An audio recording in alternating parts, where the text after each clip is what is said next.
Assalamualaikum warahmatullahi wabarakatuh.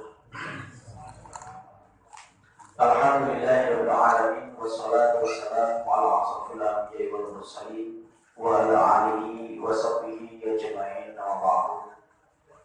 Wa qala Allahu ta'ala fi kitabil karim ya ayyuhalladzina amanu taqullaha haqqa tuqatih wa la tamutunna illa wa antum muslimun. Ya rahmatullah. Segala puji hanya milik Allah semesta alam. Pada kesempatan kali ini kita bisa bermuajah bersama-sama kembali mengkaji tentang kisah amal Islami untuk pertemuan yang kedua, menyamakan konsep fikrah manhaj agar kita sepakat dalam satu langkah memperjuangkan ihya di kalimatillah, yaitu meninggikan kalimat Allah Subhanahu wa ta'ala. Dan wadilah rahmatullah, setelah kemarin kita membahas tentang Allah Riyaduna, bahwa Allah Subhanahu wa ta'ala adalah sebagai tujuan dari setiap perjuangan Islam, maka pada kesempatan kali ini konsekuensi dari menjadikan Allah sebagai tujuan tidak lain adalah mengikuti sunnah Rasulullah SAW, yang insya Allah kita akan mengupas hingga waktu ini selesai, karena sesuatu yang sangat naif sekali, sesuatu yang tidak akan mungkin bisa menjadikan baik seseorang menginginkan untuk berjalan di atas ridhonya Allah Subhanahu wa ta'ala, akan tetapi dia jauh dari iktibar sunnah Rasulullah SAW. Iktibar sunnah, yaitu mengikuti risalahnya Rasulullah SAW. Itu sesuatu yang tidak mungkin terjadi dan tidak akan mungkin didapatkan ridhonya Allah Subhanahu wa ta'ala kalau seseorang itu melangkah di sisi lain dia menyelisihi dari jalan yang telah digariskan, yang telah diajarkan, yang telah dicontohkan oleh Rasulullah SAW. Jadi sangat tidak mungkin manusia itu akan mendapatkan apa yang menjadi tujuannya, yaitu ridho Allah Subhanahu wa ta'ala. Maka saudaraku rahmatullah, pada kesempatan kali ini, bahwa ridho Allah Subhanahu wa ta'ala itu akan muncul, kasih sayang Allah Subhanahu wa ta'ala itu akan datang, kerelaan Allah Subhanahu wa ta'ala itu akan menghampiri diri kita kalau kita bersungguh-sungguh apa? Yaitu mengikuti dari risalah Rasulullah SAW. Saisane sak mampune awake dhewe. Saisane sak mampune awake dhewe. Maka pada kesempatan ini insya Allah kita akan bacakan bahwa beberapa ayat-ayat dari Al-Quranul Karim tentang kewajiban beriktibar kepada Rasulullah SAW, dan nanti akan disempurnakan oleh beliau Al-Mukarram Ustaz Amin Al-Hasanto dan beliau Al-Mukarram Ustaz Dr. Abdul Rahim, yang insya Allah akan memberikan ulasan yang lebih panjang sekali.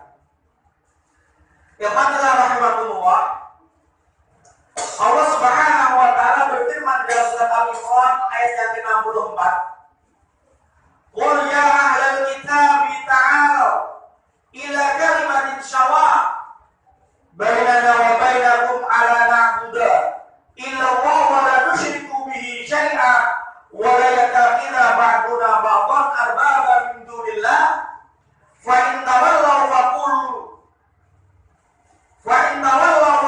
syahadu bi anna muslimun. Ini ada di dalam surat Al-Imran ayat yang ke-64. Qul, katakanlah, ya ahlul kitab, hai ahlul kitab. Di sini Rasulullah SAW diperintah oleh Allah Subhanahu wa ta'ala menyeru kepada ahlul kitab, yaitu orang-orang Yahudi dan Nasrani. Apa yang disuruh Allah Subhanahu wa ta'ala untuk menyeru di hadapan kaum Yahudi dan Nasrani?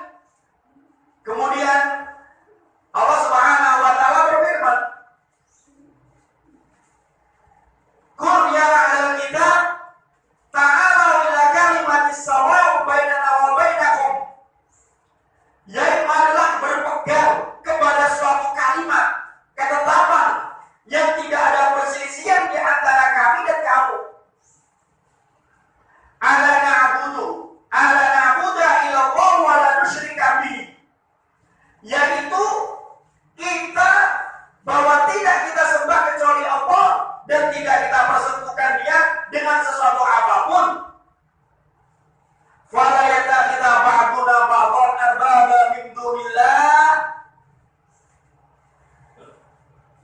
Fa in tawallaw faqulu ashhadu bi'anna muslimun. Dan tidak pula sebagian menjadikan sebagian lain sebagai roh selain Allah. Jika mereka berpaling, maka katakanlah kepada mereka, saksikanlah bahwa kami adalah orang-orang yang berserah diri kepada Allah Subhanahu wa Ta'ala. Ayat ini adalah perintah di mana Rasulullah SAW mengajak kepada ahli kitab Yahudi dan Nasrani untuk berpegang kepada kalimat yang sama, yaitu adalah kalimat tauhid, yaitu mengisahkan Allah Subhanahu wa Ta'ala. Para ulama tafsir memberikan keterangan bahwa ketika datang risalah Rasulullah SAW, nubuah Rasulullah SAW telah datang pada dirinya, orang-orang Yahudi dan orang-orang Nasrani mengingkari. Orang-orang Yahudi dan Nasrani mengingkari kerasulan dari Rasulullah SAW. Maka turunlah ayat ini agar untuk menunjukkan bahwasanya Muhammad ibnu Abdillah, Rasulullah SAW itu adalah bagian sebagaimana rasul-rasul sebelumnya yang juga mendapatkan wahyu dari Allah yang menyampaikan juga Jibril alaihissalam. Maka berpegang kalimat yang sama, yaitu tauhid. Arti makna lain bahwasanya untuk meneruskan risalahnya Musa, untuk meneruskan risalahnya Isa, tidak ada jalan yang lain, yaitu hanya mengikuti risalahnya Rasulullah SAW. Maka di akhir kalimat ini dikatakan, Ishhadu bi'ana muslimun. Saksikanlah bahwasanya kami adalah orang-orang muslim. Maka kalau orang-orang Yahudi tidak percaya, orang-orang Nasrani juga tidak percaya atas kerasulan dari Muhammad SAW, maka ketahuilah bahwasanya Rasulullah SAW itu adalah seorang rasul, seorang muslim, sebagaimana Musa, sebagaimana Isa, sebagaimana Daud, dan sebagaimana Ibrahim alaihissalam. Ini menjadi dalil untuk siapa saja bagi kaum muslimin, untuk semuanya saja. Bahkan orang-orang di luar Islam pun menjadi dalil bahwasanya kewajiban mereka adalah mengikuti Rasulullah SAW. Untuk apa? Untuk mendapatkan surganya Allah Subhanahu wa Ta'ala.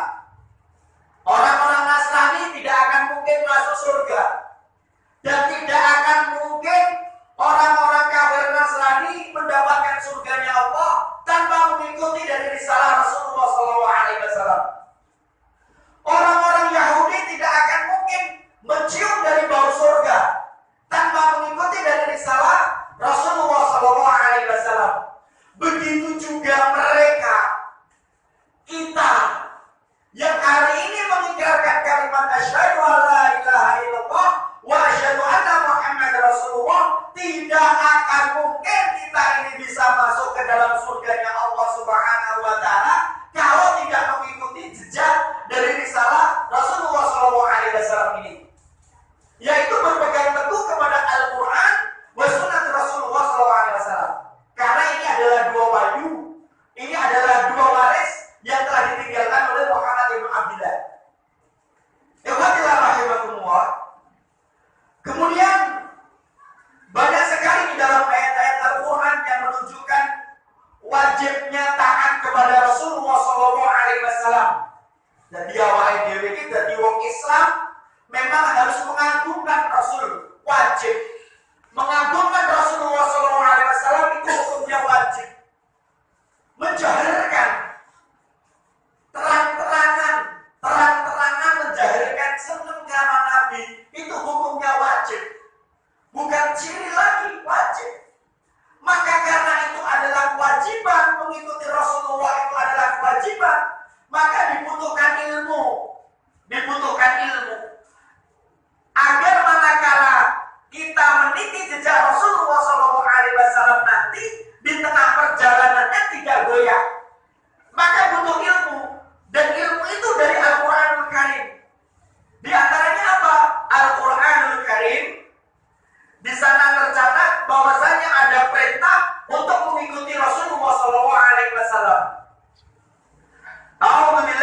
minasyaitonir rajim. Qul atiiullah wa rasul fa in tawallaw fa innallaha la yuhibbul kafirin. Taatilah Allah, katakanlah taatilah Allah dan Rasulnya. Jika kalian berpaling, maka sesungguhnya Allah tidak suka kepada orang-orang yang kafir. Hadirin rahimakumullah, bahwasanya mentaati Allah dan mentaati Rasul ini adalah sebuah kewajiban bagi setiap kaum muslimin. Ana wong Islam ngaku Islam nanging ora ngakoni Nabi sebagai tata cara di dalam beribadah, maka sesungguhnya dia batal dari keislamannya. Dia beribadah dengan cara-cara yang tidak dicontohkan oleh Rasulullah, atau dia mengarang-arang syariat sendiri, sesungguhnya dia telah menyimpang. Dia tidak tahu hakikat mengapa Rasulullah SAW diutus di dunia ini. Jadi setiap orang-orang yang di dalam dirinya terpaut dengan baiat ikrar syahadat atas kerasulan Rasulullah SAW, maka dirinya itu wajib mengikuti dari Rasulullah SAW, yaitu ittiba. Karena ini perintah. Bahkan orang-orang yang berpaling, kudune melu, tetapi dia berpaling. Dia berpaling dari ketaatan untuk mengikuti Allah dan Rasul, berpaling dari mengikuti dari apa yang telah diajarkan oleh Rasulullah SAW, berpaling dari apa yang telah dicontohkan oleh Rasulullah SAW. Orang-orang seperti ini divonis oleh Allah Subhanahu wa Ta'ala di dalam surat Al-Imran ayat 32. Apa vonisnya Allah Subhanahu wa Ta'ala? Wa in tawallaw fa innallaha la yuhibbul kafirin. Jika kalian berpaling untuk taat kepada Allah, untuk taat kepada Rasul, maka sesungguhnya Allah tidak suka kepada orang-orang yang kafir. Disuruh taat, tetapi dia tidak mau. Disuruh mencontoh, tetapi dia enggan.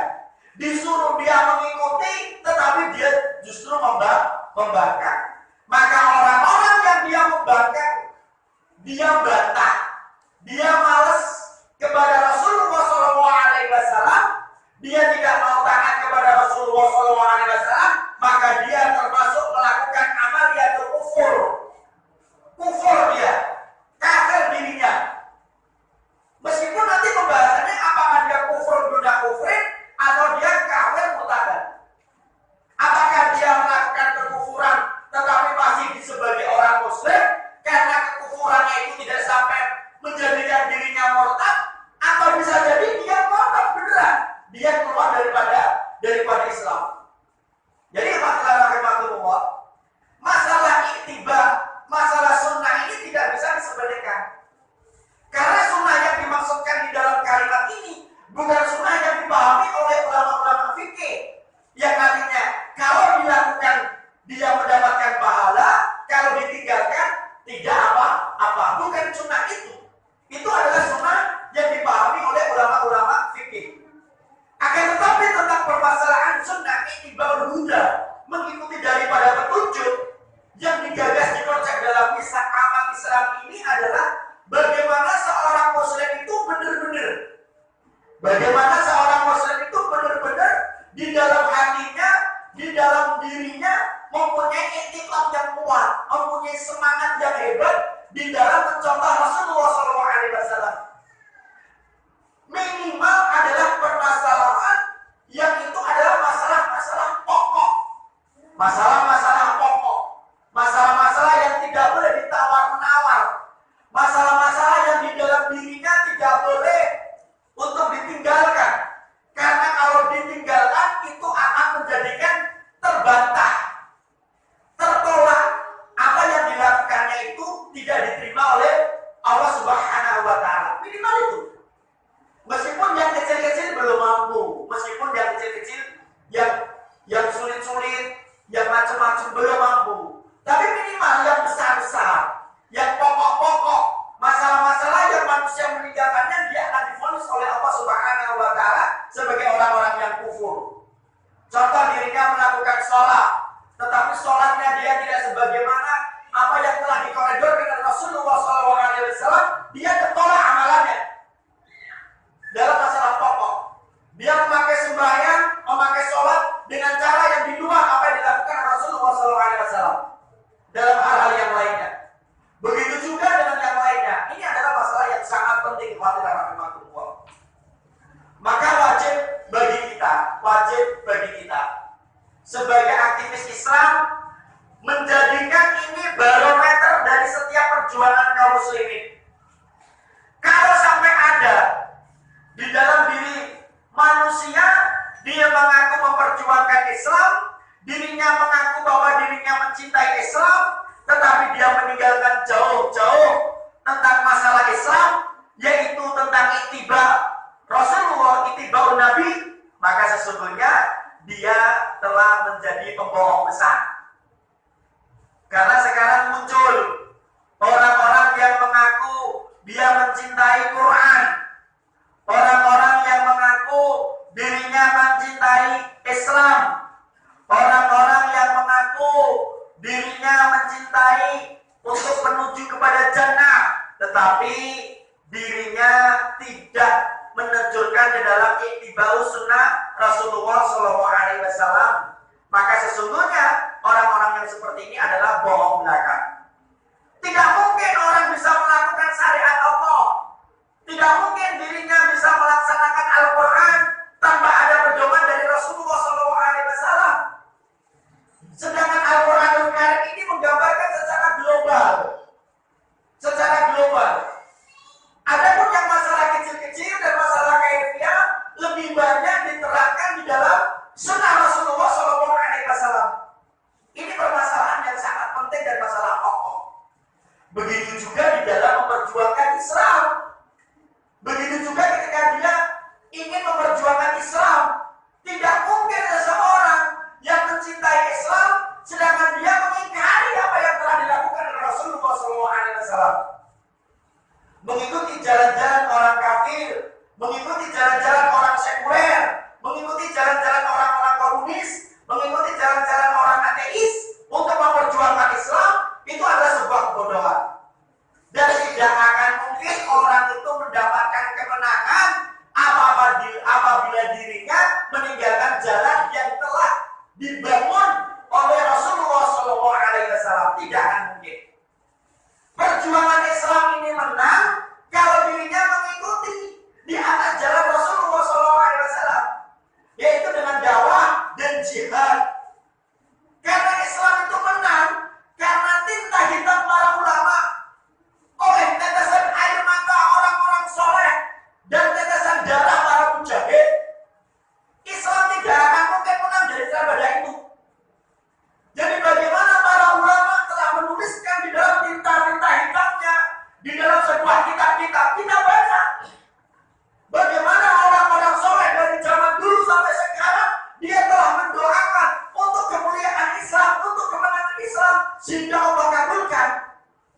Dan bagaimana perjuangan para mujahid sehingga mereka meneteskan dari setiap darah mereka, membasahi dari bumi-bumi Allah untuk memperjuangkan kalimat Islam. Kalau bukan itu, maka perjuangan itu adalah fata morgana. Mereka tersibukkan di dalam dirinya, mereka tersibukkan oleh sebuah fenomena-fenomena, dan mereka akan hancur karena mereka masuk ke dalam lubang-lubang yang telah dipasang oleh musuh-musuh Allah Subhanahu wa Ta'ala. Makanya rahimahullah, di sini pentingnya kenapa kita harus mentaati Allah dan kita mentaati Rasul. Di sini pentingnya. Tidak usah terburu-buru untuk mendapatkan hasil. Tidak usah terburu-buru untuk mendapatkan kebahagiaan. Tidak usah terburu-buru untuk mendapatkan dan melihat dari apa yang sudah kita usahakan. Tetapi menikmati proses menuju kemenangan itu adalah sebuah ilmu yang dalam. Betapa nikmatnya dicari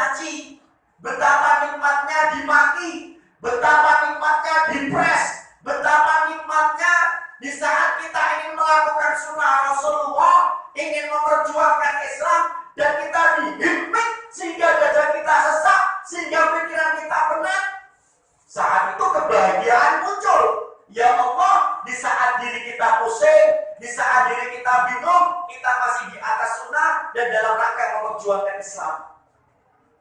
Maka apa yang disampaikan oleh Dr. Fathur Rahim sebulan yang kemarin? Mereka sakit, kita juga sakit. Kita bingung, mereka juga bingung. Kita susah, mereka juga susah. Sama. Apa yang kita rasakan di dalam memperjuangkan Allah, dalam menegakkan sunnah Rasulullah, mereka juga sama. Tetapi kita ada berharap untuk masuk surganya Allah Subhanahu wa Ta'ala, sedangkan mereka tidak ada harapan untuk masuk ke dalam surganya Allah Subhanahu wa Ta'ala, kecuali pasti mereka masuk ke dalam nerakanya Allah Subhanahu wa Ta'ala. Ini yang sangat penting, saudaraku rahimakumullah. Terakhir di dalam surat An-Nisa ayat ke-115,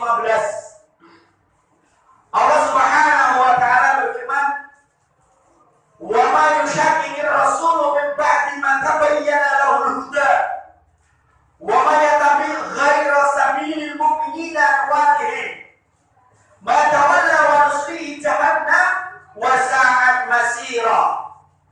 Dan barang siapa yang menentang Rasul, sesudah jelas kebenaran baginya dan mengikuti jalan yang bukan jalan orang-orang mukmin, kami biarkan ia leluasa terhadap kesesatan yang telah dikuasainya itu, dan kami masukkan ia ke dalam Jahannam, dan Jahannam itu seburuk-buruknya tempat kembali. Ikhwanillah rahimakumullah. Terakhir, mengikuti Rasulullah SAW itu kewajiban. Tetapi apabila manusia itu tidak mau mengikuti dari jalan-jalan yang telah dicontohkan oleh Rasulullah SAW, bukan tidak apa-apa. Allah menyiapkan neraka Jahannam bagi mereka. Allah menyiapkan kesesatan bagi mereka. Sebagaimana di dalam surat An-Nisa ayat yang ke-115. Bahwasanya barang siapa yang dia menentang Rasul, sesudah jelas kebenaran baginya, datang sebuah hujah, datang sebuah kalimat yang indah, diterangkan dengan jelas, tetapi dia tetap aja menentang dan menolak. Wes dipaham ke sekali, 2 kali, 3 kali, 4 kali, diterang ke, dipaham ke, tetapi dia juga tidak mau. Sesungguhnya setelah datang keterangan jelas itu dan dia juga tetap menentang, bukan tidak apa-apa. Tetapi kalau menurut dalam surat An-Nisa 115, orang-orang itu akan dibiarkan leluasa menjadi sesat. Dan akibat dari kesesatannya itu menjadikan dia masuk ke dalam neraka Jahannam. Ini kembali kepada panjenengan. Ketika sudah datang dari risalah Allah, ketika sudah datang dari wahyu Rasulullah SAW, ketika para ulama-ulama telah mencatat di dalam kitabnya, kemudian para khotib-khotib sudah mengabarkan kepada panjenengan, kemudian para sahabat-sahabat yang ada di dekat-dekat panjenengan juga sudah menasehati berkali-kali, tetapi toh juga panjenengan ingkar, toh juga panjenengan tidak mau meniti jejak Rasulullah. Sesungguhnya Allah Subhanahu wa Ta'ala akan menjadikan kalian menjadi lebih sesat, dan neraka Jahannam adalah tempat untuk mereka yang menentang dari risalah Rasulullah SAW. Wa ma yushaqiqir rasul min ba'di ma tabayyana lahul huda wa yattabi' ghayra sabilil mu'minin nuwallihi ma tawalla nuslihi jahannam wa sa'at masira. Begitu jelas apa yang telah diterangkan oleh Allah Subhanahu wa Ta'ala. Dari ini sangat penting sekali rahimahullah. Mengikuti sunnah Rasulullah SAW adalah menjadi manhaj, menjadi jalan fikir, jalan juang, jalan yang harus ditempuh bagi mereka yang ingin masuk ke dalam surganya Allah Subhanahu wa Ta'ala. Bagi mereka yang ingin mendapatkan rahmatnya Allah Subhanahu adalah dengan mengikuti dari setiap sunnah-sunnah yang telah diajarkan oleh Rasulullah SAW. Begitu juga di sini ada sebuah kalimat, wa min ba'di ma tabayyana al-huda wa yattabi'u sabila nuwallihim, yaitu mengikuti jalan-jalan mukmin. Siapa mereka? Mereka adalah para sahabat radhiyallahu anhum ajma'in. Untuk mengikuti jejak Rasulullah SAW harus sepakat sebagaimana yang diikuti oleh para sahabat. Tidak mungkin kita mendapatkan sebuah pemahaman yang sempurna tanpa kita mengikuti pemahaman para sahabat. Mereka adalah murid-murid Rasulullah. Mereka adalah orang-orang yang selalu bersama Rasulullah. Mereka adalah orang-orang yang selalu membela Rasulullah.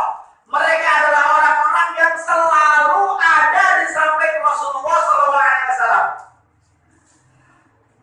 Maka sangat bodoh sekali, sangat keliru sekali kalau ada orang-orang menghina dari kemuliaan para sahabat. Maka sangat keliru sekali kalau orang meninggalkan apa yang menjadi perkataannya para sahabat Nabi. Maka sangat sesat sekali bagi mereka yang mengkafir-kafirkan dari para sahabat Rasulullah SAW. Jalan lurus itu ada pada sahabat Rasulullah SAW. Mereka yang tahu bagaimana tata cara Rasulullah hidup. Mereka yang mengabadikan dan mereka menyebarkan Islam sehingga Islam ada di mana-mana. Sehingga Islam datang semua biqadrillah, tetapi syariatnya melalui mereka. Maka muliakanlah sahabat. Dan di antara orang yang mempunyai manhaj yang benar di atas Ahlussunnah wal Jamaah adalah mereka selalu memuliakan para sahabat Rasulullah SAW. Ya fadilah rahimakumullah. Ini sebagai awal dari pembuka kajian ini, nanti akan diterangkan oleh beliau Al-Mukarram Ustaz Amin Al-Hatta tentang bagaimana seterusnya dari perjuangan Islam dengan ittiba'ul huda. Lalu diterangkan oleh Ustaz Dr. Abdul Rahim di antara ittiba Rasulullah SAW dan bagaimana konsekuensi di dalamnya akan diterangkan di dalamnya. Terima kasih. Barakallahu fikum, jazakumullah khairan. Semoga yang kami sampaikan ini bermanfaat. Subhanaka Allahumma wa bihamdika asyhadu an la ilaha illa anta astaghfiruka wa atubu ilaik. Assalamualaikum warahmatullahi wabarakatuh.